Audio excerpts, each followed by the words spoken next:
How's it going, everyone? It's Pilot Flame, and we are back with another video. I said I'd put my team out on Twitter, didn't say how I'd do it. So I'm going to do it in a video here. We're going to go through all the choices that I've made. We've decided to bench boost over the triple captaincy, and we'll explain why in just a second. So without further ado, let's get into the video. So as you can see, the team on my left is the one that we have chosen to go with. Now what we're going to do is we're going to go through the double game week players first, this is the one with more emphasis, and then we'll go with the single game week players after the fact. So let's just actually start off with the actual chip discussion here. So basically I had all my chips available. I've chosen to use the bench boost over the likes of the free hit or the triple captain. My reasoning for that was that I had a lot of assets that weren't necessarily good in the coming game weeks, so obviously the free hit wasn't an option there, and I felt that choosing the bench boost in this game week was a better time to use than the triple captain, mainly because you have the wild card and the bench boost combined because we have the unlimited transfers, and it's a lot easier to set up. Whereas if I wanted to set up a bench boost later on, I would have to wild card and then get some transfers in, and then even if somebody got injured midweek or something like that, then it could cause some problems. So I felt this seems like a good time to use it. And like I said, it's one extra game week player, you know, one extra game for a player. So in this case, ours is Leno, that wouldn't be playing otherwise, and then obviously our single game week players. So it is quite interesting. I thought it'd be a lot more fun, so let's roll with it. We're doing quite well in the FPL. Let's have a little more fun with it as well. So without further ado, let's actually check out who we have in the team. So we're going to start off with the City players because it covers the captaincy as well. We have Aguero, Kevin De Bruyne, and Leroy Sané. My reasoning behind De Bruyne, he was already in my team. We have value in him. He was the only person that actually, I believe, stayed in my team that was like a very large asset, basically. So he's got the vice captaincy on him. I captained Aguero because obviously he can explode if he gets a double hat trick or he gets a hat trick or scores well in one of the games, and you don't have him captained, could be a big rank drop for you. And even though he is at risk of rotation, he's probably going to play 60 minutes in one game, 30 minutes in another, because their game after the Burnley game against Chelsea is very short time. And then they have there's a game after that against Liverpool, which is even shorter. But by then it could be, the league could already be over anyway. So, but we had to pick 3 City players. It just makes the most sense. The double game week, both games are at home.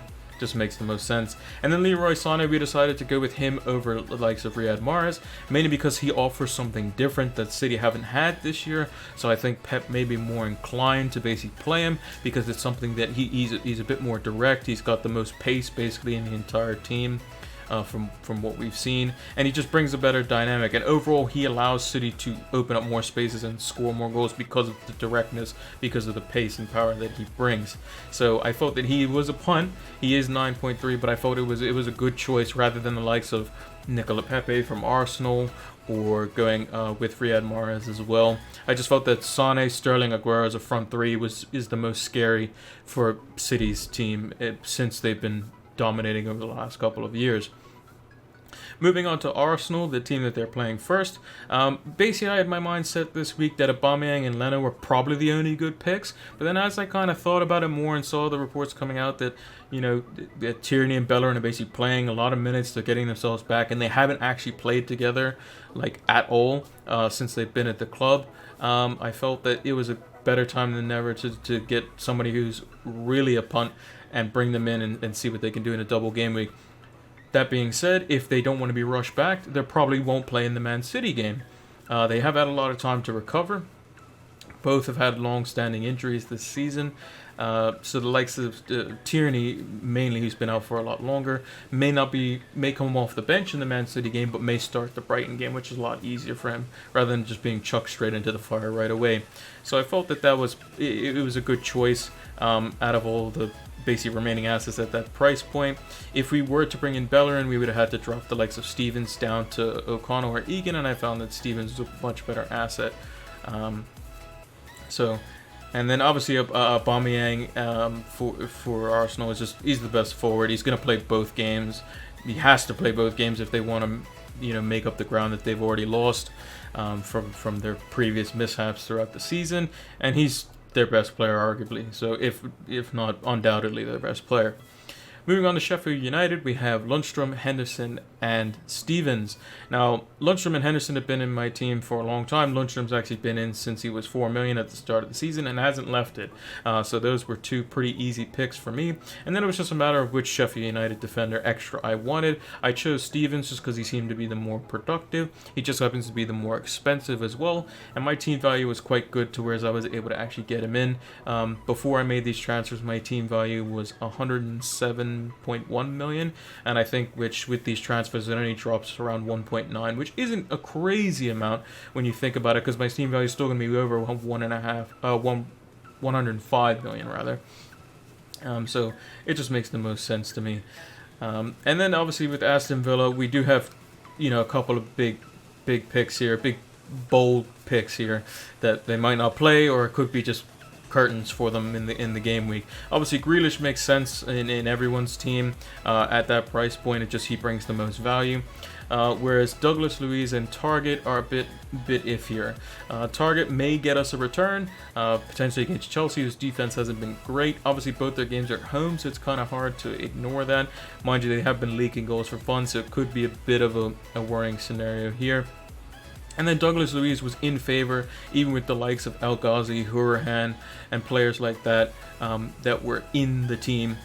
So I feel that he could see some minutes in at least one of the games, especially starting one of the games with the likes of McGinn still, coming off a long-term injury, and he's had no game time. And obviously Luiz is still pretty fresh from playing in those most recent games, and he just brings a bit of stability in the midfield, especially when they have been favoring the three at the back with Target as a wing back and him and someone like El Mohammadi or someone like that centrally with El Ghazi and Samata and Grealish leading the front line. And then lastly, we obviously have the single game week players. We have two from Wolves and one from Manchester United. The two Wolves players, Jimenez and Bali, were already in my team. They're obviously very good. I wish I could get a third Wolves player. I will be probably getting a third Wolves player moving from game week 31 onwards.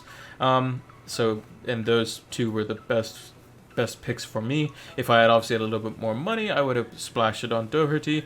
But unfortunately, the two Arsenal defenders that I was looking at in Tierney and Bellerin wouldn't allow for that. And I wanted to get three Arsenal players in just because I think the game against Brighton is a very good one, even though it is away from home. And then lastly, Bruno Fernandes. He's obviously a fantastic asset going forward.